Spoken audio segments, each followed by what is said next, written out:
లోతైన అనుభవంలోకి వెళ్తున్నప్పుడు ఒక్కసారి నా పీక పట్టుకున్నట్టుగా అయింది ఆ వాక్యం.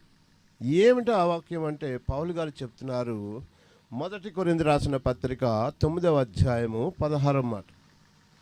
అక్కడ పౌలు గారు చెప్తున్నారు, నేను సువార్తను ప్రకటించుచున్నాను, నాకు అతిశయ కారణము లేదు.